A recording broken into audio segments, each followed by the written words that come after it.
Hello competitors. आज हम लोग टॉपिक पढ़ेंगे ह्यूमन ज्योग्राफी का ज्योग्राफिकल थॉट में। टॉपिक है contribution of various scholars such as Eratosthenes, Ptolemy, Humboldt, Ritter, Ratzel, Vidal Blache and Mackinderson. First of all आज हम लोग पढ़ेंगे contribution of sir Eratosthenes and Ptolemy.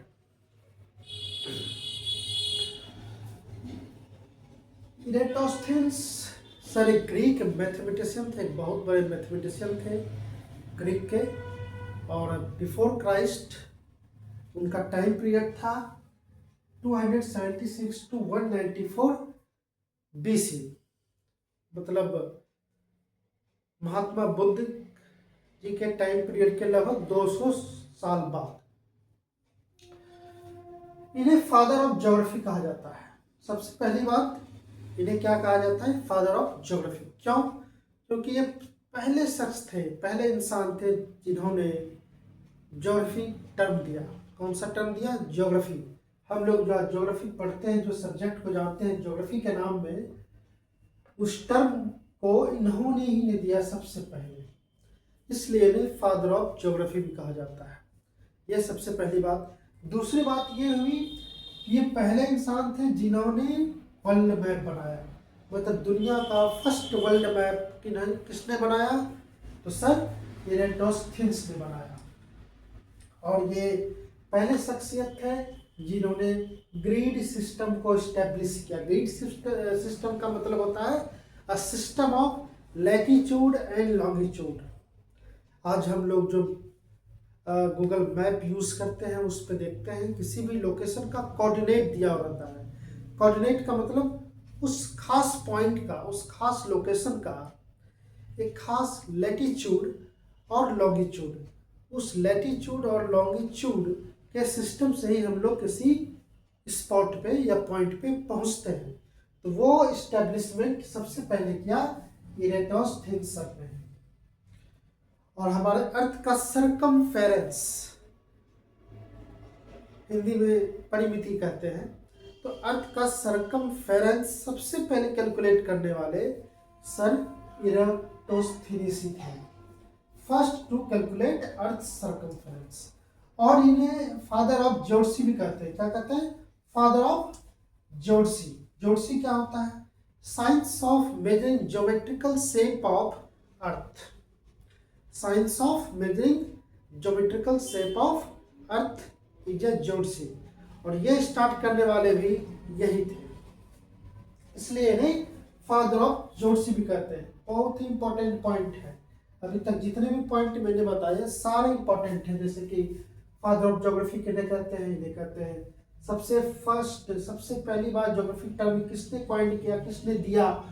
तो सर इरेटोस्थेनिस ने दिया। फर्स्ट वर्ल्ड मैप किसने बनाया? ग्रिड सिस्टम सबसे पहले किन्होंने लाया? अर्थ के सरकमफ्रेंस को कैलकुलेट किन्होंने सबसे पहले किया? तो सर इसने किया। फादर ऑफ ज्योग्राफी किन्हें कहते हैं? ज्योग्राफी का मतलब क्या होगा? What do you mean by geography? तो ज्योग्राफी हो गया science of measuring earth geometric shape. अब है फादर ऑफ सिस्टमेटिक ज्योग्राफी। तो इसके पहले हम लोगों ने देखा कि कैलकुलेट किया था उन्होंने, मतलब कि मैथमेटिकल अप्रोच लगाया था, साइंटिफिक अप्रोच लगाया था। एक सिस्टम में जाके इन्होंने एक मैप तैयार किया था, वर्ल्ड मैप तैयार किया था, इसलिए इन्हें फाउंडर ऑफ सिस्टमेटिक ज्योग्राफी भी कहते हैं। और इन्होंने अर्थ के क्लाइमेटिक जोन को 5 जोन में बांटा। और इन्होंने अर्थ के क्लाइमेटिक जोन कितने पार्ट में बांटा? 5 जोन में। एक टोरिड जोन, 2 जोन को इन्होंने टेम्परेट बताया, और 2 जोन को फ्रिजिड, पोल के आसपास के north pole and south pole के पार्ट को इन्होंने फ्रिजिड बताया। हाँ, हम लोग जानते हैं कि एक साल में कितने दिन होते हैं? 365 डेज। लेकिन जब लीप ईयर होता है तो 366 डेज हो जाता है। वो वन डे क्या ऐड हुआ? वो वन डे ऐड होता है, एक लीप डे। 4 साल में एक बार एक दिन ऐड होता है। वो लीप डे भी इन्वेंट करने वाले यही सब थे, ठीक है।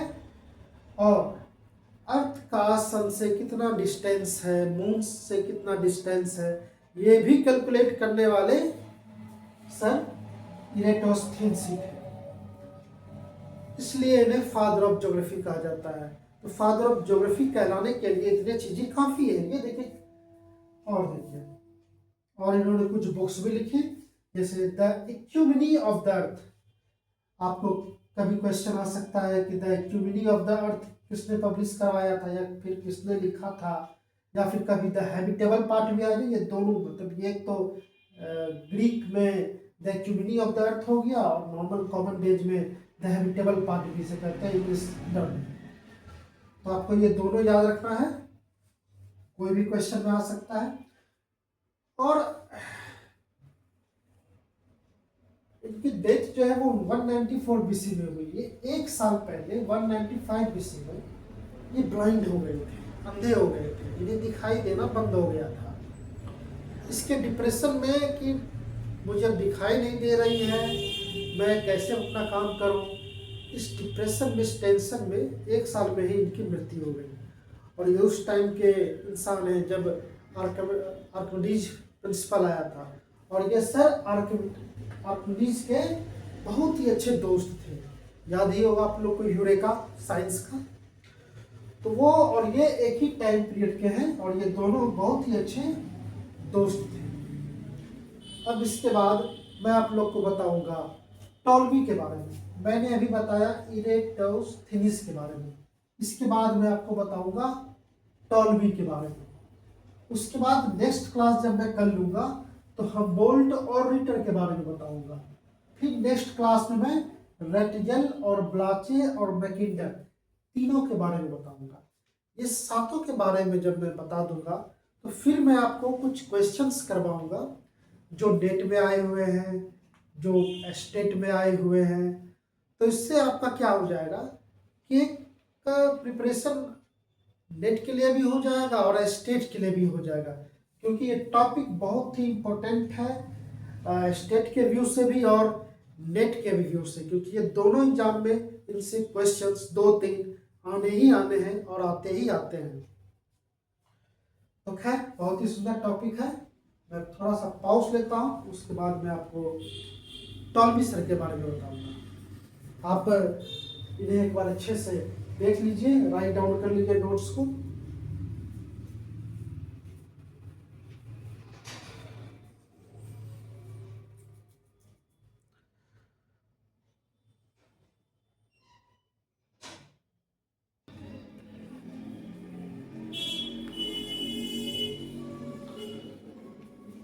अब हमारे सामने है टॉलमी साहब।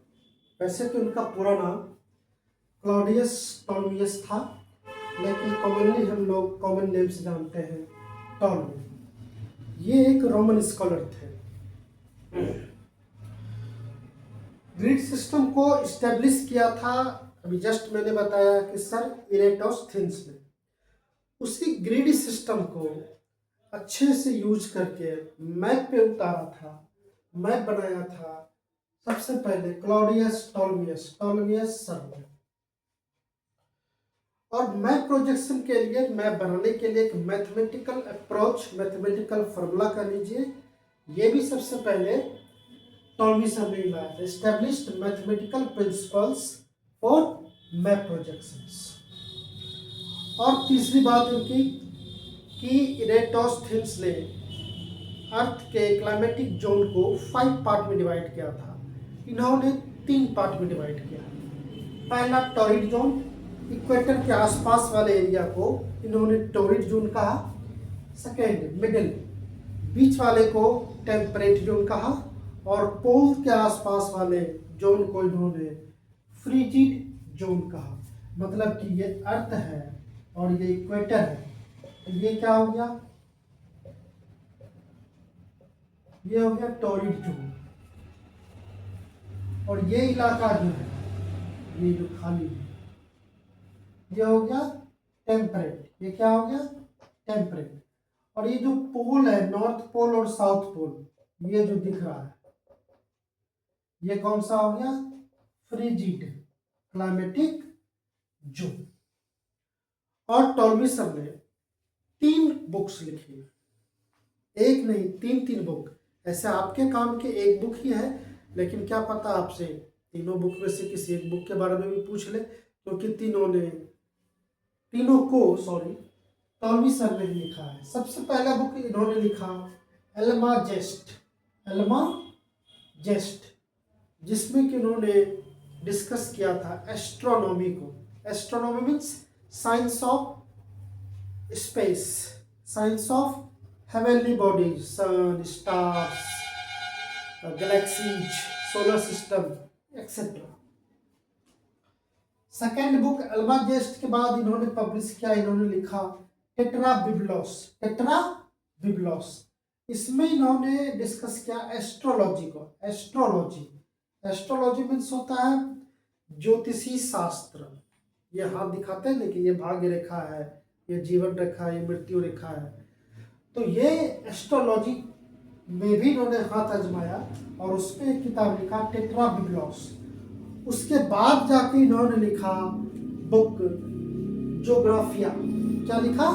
ज्योग्राफिया। इनको हम लोग लैटिन में कॉस्मोग्राफिया भी कहते हैं और इंग्लिश में कॉमन नेम हो गया इनका द ज्योग्राफी। ये तीनों नाम इनका आपको याद करने के लिए है। अगर एग्जाम में ज्योग्राफिया पूछ लिया कि he who authored the book Geographia और who authored the book Cosmographia या फिर द ज्योग्राफी। अगर आपसे पूछला कि ज्योग्राफिया किन्होंने लिखा, कॉस्मोग्राफिया किसने लिखा, द ज्योग्राफी किसने लिखा, तो कंफ्यूज नहीं करना है, तीनों का आंसर एक ही होगा और वो है टॉलमी सर। इस ज्योग्राफी बुक में इन्होंने क्या किया, तो कॉम्प्रिहेंसिव वर्ल्ड मैप, जिसको कि एटलस भी कहते हैं, विद कोऑर्डिनेट्स। इन्होंने सबसे एक अनोखा काम क्या किया था अपने टाइम में कि इन्होंने हजारों लोकेशंस के, हजारों जगहों के इन्होंने कोऑर्डिनेट्स लिए थे, लैटिट्यूड और लॉन्गिट्यूड निकाला था, पता किया था, और उन सभी को इन्होंने एक मैप वर्क करके एक मैप पे इन्होंने पुट कर दिया। मतलब एक कोऑर्डिनेट्स के साथ, लैटिट्यूड एंड लॉन्गिट्यूड के साथ इन्होंने एक मैप तैयार किया, एक कॉम्प्रिहेंसिव मैप, जिसका कि नाम था ज्योग्राफिया। तो ये थे हमारे टॉलमी सर। तो आज आपने जाना इरेटोस्थेनिस और टॉलमी सर के बारे में। बहुत सारे पॉइंट थे इन दोनों में जो आपको एस्टेट में आ सकते हैं और अक्सर आते हैं।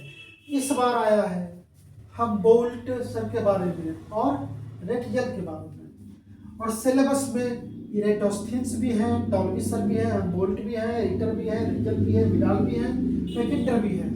इस बार ये दोनों हैं, क्या पता अगली बार इन्हीं दोनों का नंबर हो, या फिर रिटल विडाल का नंबर हो, या मैकिंटर का नंबर हो, किन्हीं का भी नंबर हो सकता है। और नेट में भी रिटर से, टॉलमी सर से, विडाल सर से बहुत सारे क्वेश्चन अक्सर पूछे जाते हैं। तो कल के क्लास में हम लोग पढ़ेंगे हम बोल्ट सर और रिटर सर के बारे में। आप लोग ये नोट्स राइट डाउन कर सकते हैं। एक बार हम हिंदी में भी बता देते हैं। ग्रिड सिस्टम को मैप पे, ग्रिड सिस्टम मतलब लैटिट्यूड लॉन्गिट्यूड को मैप पे लाने का काम किया टॉलमी सर ने। गणितीय प्रिंसिपल्स, मैप बनाने के लिए गणितीय फार्मूला भी लाने का काम टॉलमी सर ने किया। अर्थ को 3 जोन में बांटने का काम टॉलमी सर ने किया। पहले को टॉरिड जोन, जो इक्वेटर के आसपास क्षेत्र में है। टेम्परेट को उन्होंने बोला कि जो बीच में इक्वेटर से ऊपर थोड़ा जाके और नीचे थोड़ा जाके, वो हो गया टेम्परेट जोन। और फ्रिजिड हो गया पोल, नॉर्थ पोल और साउथ पोल के पास जो रीजन है वो हो गया फ्रिजिड जोन। ये क्लाइमेटिक जोन है। और इन्होंने 3 पुस्तक लिखा। अल्माजेस्ट मतलब एस्ट्रोनॉमी, मतलब कि सूर्य तारों के कहानी। टेट्राबिब्लोस एस्ट्रोलॉजी, ज्योतिषी शास्त्र, और ज्योग्राफी हमारा भूगोल। तो ये है, आप राइट आउट कर लीजिए ज्योग्राफिकल थॉट।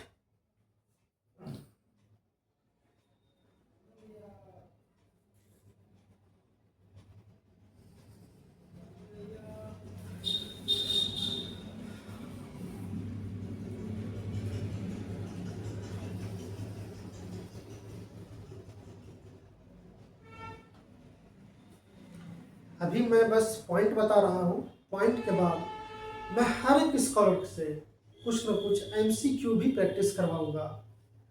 इसलिए आप लोग टेंशन नहीं लीजिएगा कि सिर्फ सर नोट्स ही पढ़ा रहे हैं, मैं आपको एमसीक्यू भी करवाऊंगा, हर टॉपिक पढ़ाऊंगा और उससे रिलेटेड कई सारा नेट और स्टेट में आया हुआ PYQ MCQ भी करवाते जाऊंगा साथ में, ताकि आपको आइडिया हो सके कि मैंने जो नोट्स बताया है, जो नोट्स जो पढ़ाया है, वो कितनी रिलेटेबल है और कम्पिटिटिव एग्जाम के व्यू से कितनी इम्पोर्टेंट है, और आप ये भी जान सकेंगे कि आपको भी कैसे पढ़ाई करनी है उससे। अब वो ज़माना गया जब स्पीडी ले लिए, लुसेंट ले लिए और वन लाइनर की तरह हम लोगों ने हर चीज़ को रट लिया, पढ़ लिया। अब वो टाइम धीरे धीरे जा रहा है। अब टाइम है कि आपको बुक पढ़नी ही पड़ेगी लाइन बाय लाइन, चाहे आप NCERT पढ़ो, चाहे आप सविंदर सिंह पढ़ो, चाहे आप माजिद हुसैन की कोई बुक पढ़ो, या फिर किसी भी राइटर की बुक पढ़ो। वन लाइन बाय लाइन आपको पढ़नी ही पड़ेगी थोड़ी सी डीप नॉलेज के लिए, तभी आप अच्छे मार्क्स या फिर कम सीट में भी अपनी जगह बना सकेंगे। Thank you very much. कल मिलते हैं फिर से इसी टाइम, हर रोज एक नए नॉलेज के साथ। Bye bye.